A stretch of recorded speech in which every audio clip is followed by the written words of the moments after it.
Okay, well, I've been driving around looking for some photographs to take. I came across this old abandoned car here and I thought it looked kind of interesting, so I'm going to set up and see if I can find a good composition, and hopefully it turns out well. The light is a little bit contrasty, but I think I'll be able to deal with it and hopefully get a good shot.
Alright, I think I have the composition the way that I want. I'm shooting with a Fujinon 105 with the speed graphic. I've got quite a bit of down angle on it. I don't know, I'm putting a lot of this stuff here in the foreground. I probably might, I'm thinking about taking 2 shots here and rendering the actual car a little bit out of focus. It's sort of looking interesting to me on the ground glass, but I'll take one where everything's in focus also, just to be on the safe side. Light's pretty good right now. Hopefully it stays that way. Hopefully the light stays that way. It's pretty good right now. So I'm gonna get the cable release in and get the film out, take a meter reading, and go ahead and take a shot.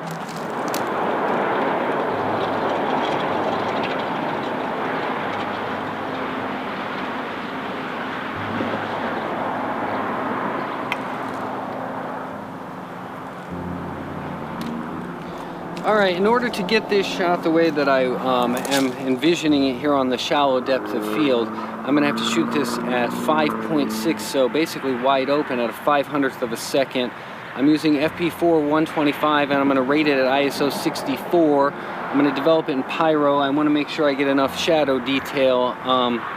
I've never used this lens. This is the Fujinon 105mm. I've never used this lens wide open, so I don't know how well it's going to perform. And again, like I said, I'm going to take another one, stop down quite a bit more.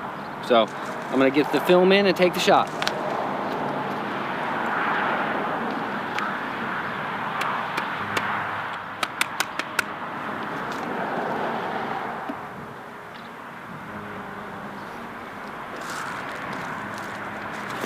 Okay, make sure my dark cloth is out of the way. And double check everything, make sure it's set properly. There's cars going by in the background that I do not want in the shot, so I'm gonna have to wait in between that. All right, ready to go. Okay, now there's a little bit of wind. I'm shooting at a 500th of a second, which will probably freeze anything, but any motion, but I'm just going to wait till it dies down and hopefully no cars are going by.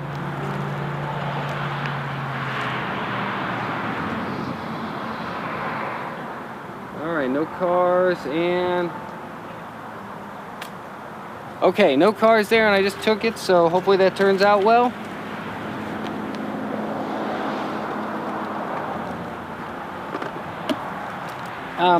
I'm using the speed graphic. Again, I'm using the speed graphic. I have no perspective controls on this, so and I've got a downward angle, but I still think that it'll turn out pretty interestingly.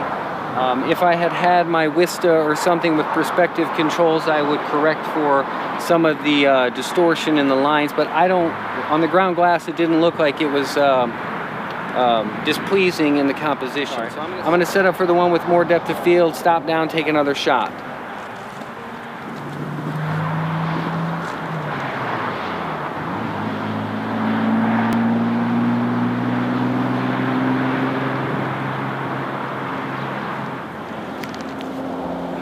I'm also going to refocus just slightly. I focused on these small little plants or remnants of plants in the foreground because again I wanted the background to be out of focus a little bit and the lower depth of field. But now I'm going to focus just a little bit past there, probably on the front end, that white lighter spot of the car, and then because I want more depth of field, I'll stop down and it'll pick up the foreground and then also the background.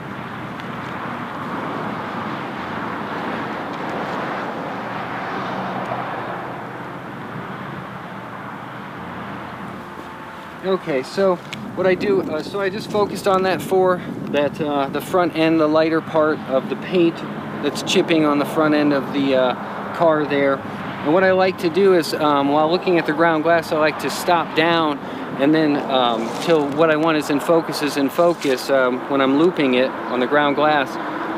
And then I like to check my f-stop, and I usually like to shoot about half a stop to a stop, close down even more than that, just to ensure all of the depth of field is the way I want it to. So right now it says around f16 and a half is getting the depth of field I want, so I'll probably shoot at f22 and a half or thereabouts.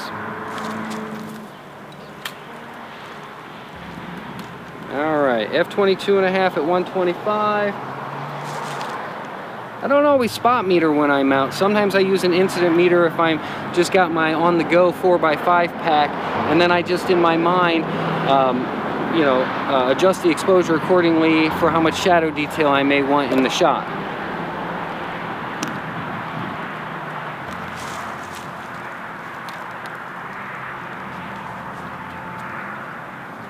All right, time to actually take this photograph now.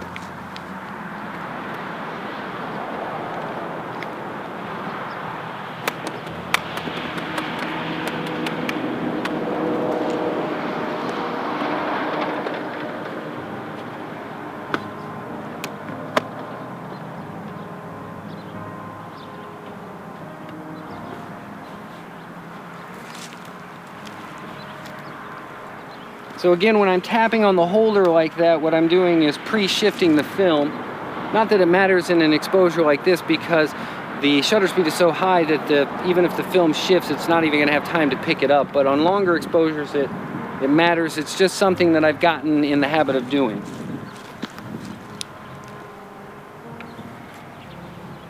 All right, so we are ready. No cars. Well, there's one car there.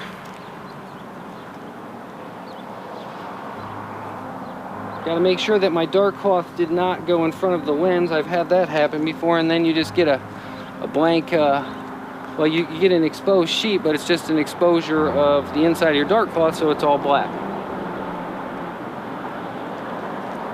While I'm waiting on cars, I'll check the meter reading one more time. Still the same.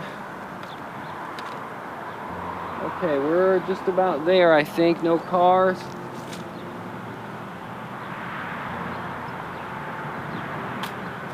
Okay, the wind was blowing a little bit there, but I basically took a safety shot just because there was no cars. Maybe I'll set up again and check the ground glass and take another one.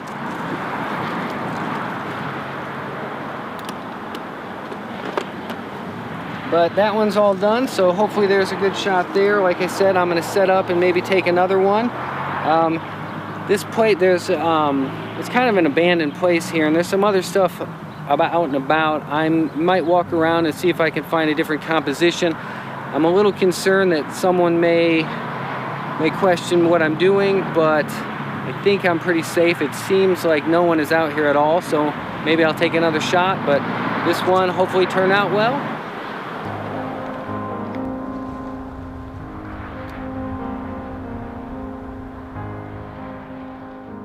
Alright, so I was really attracted to this white car with this semi-trailer in it.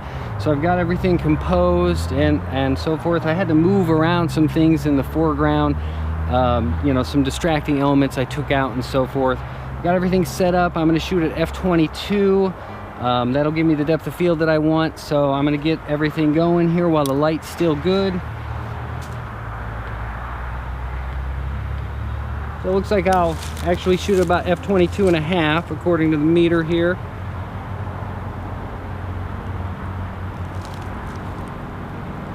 f/22.5 at 1/25 of a second. I'll do a quick fire on the shutter, make sure it's operating properly. Double check. Alright, we're ready to go. f/22.5 at 1/25 of a second. T-Max 400.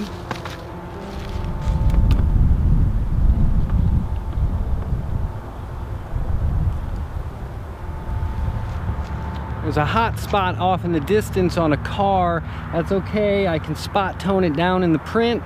I think it'll be alright. Alright. Ready to go. Now I gotta make sure no cars are driving in the road again. Alright, here we go. I think we're ready.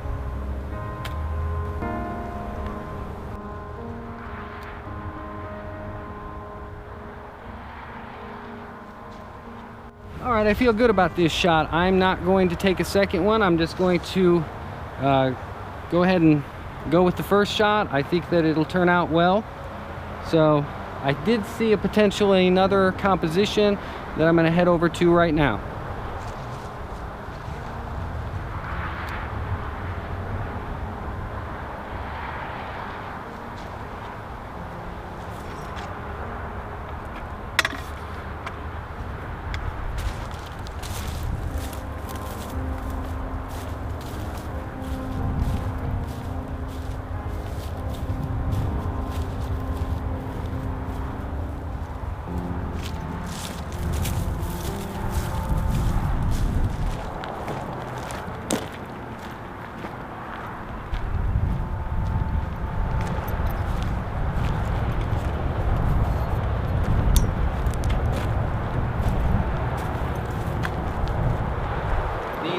Trucks right here with this car, they sort of interest me the way they're sort of symmetrically. I'm thinking about symmetrically or as close to symmetrically as possible composing it. I really enjoy the sort of white, stark white against the contrast of all of the brush and everything down here. So I think that'd make an interesting shot.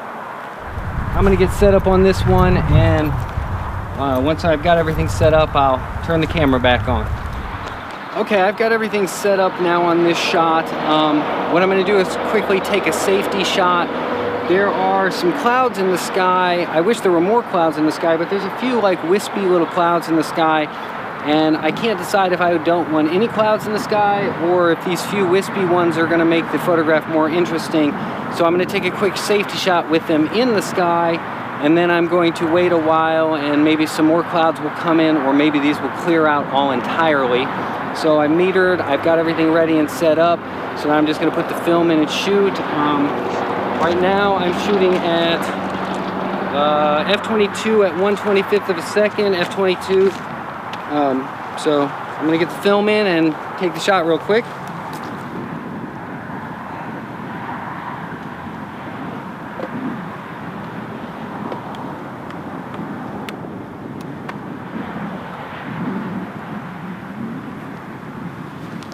Make sure the shutter's cocked.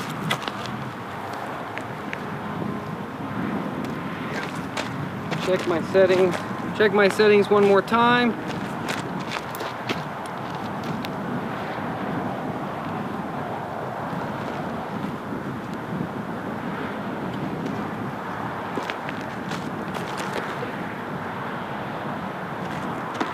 All right. We're ready to go. I gotta wait for cars again because as they go past, they're right above this fence, and you can see the specular highlights as they go by.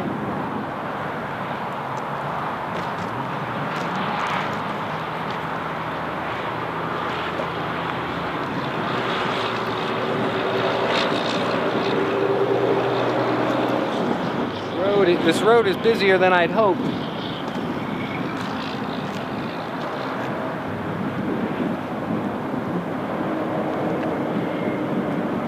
I'm sure I'll get a break here soon. I can see a few more clouds as I'm waiting here, kind of drifting in with the wind. Maybe they'll come in. I'm shooting with the 105 again. I've taken all the shots with the 105. And you know, because it's wider angle, the clouds will be pretty small, but okay, there we go. I saw a break, so I took the exposure. Okay, so I got the safety shot in, and now I'm just going to wait and see what those clouds do. They are coming in a little bit better. You know, the speed graphic is so easy to travel with, but I kind of wish I had my Vista so that I could do more movements, but it is what it is. Yeah, you see, I mean, well, I know you can't see right now, but the clouds are just annoying in the shot to me because there's not enough of them to add interest, and there's only just such a few subtle ones that they're actually kind of distracting to me. So I'm going to turn the video off right now and hang out for a little bit here with this composition and just wait and see what happens. But if this is if that's the only shot I get of this, well, then it is what it is. But I only have one sheet of film left anyway. But I think I'll wait and see what happens. Okay, it's been about a half an hour, and the clouds have maybe potentially got a little more interesting. They're not that great, but now the sun has moved behind a cloud here. It's kind of small. I'm sure it'll move out of the way pretty fast, and then I'll take this last shot. Sort of interesting coming out to places like this. You know, when I got in my car to drive around to see if I could find anything, I didn't have anything planned, and then I came across this place, and it's given me a few good shots, so I'm happy about that. It's just fun to go out and shoot. Hopefully you enjoyed this video. So, here we go. Okay, here's the sun coming back out. It's a pretty high contrast scene, so I'm overexposing it a little bit, and then I'm gonna under-process it just to take some of the contrast out, but it's still gonna be a contrasty scene, and that's kind of what I want with the white vehicles and everything. Okay, there I got the shot. Okay. Yeah, this is kind of, you know, this is one of the things I really like about film photography is you take all these skills and you bring them to the table, all the past mistakes that you might have made, you bring them here and hopefully get the right stuff. You got to work sort of fast, you got to think about all these little details, but then when you take the shot, you can't see it, and so there's this anticipation. Will it turn out, won't it, you know, and even if it does turn out, will it be exactly to my liking? I think these are a lot of the things that draw people to film photography. It's just that sort of anticipation and the skill level that it takes to get really good images. So again, thanks for watching. I'm going to pack up, head out, and hopefully you'll join me on my next outing.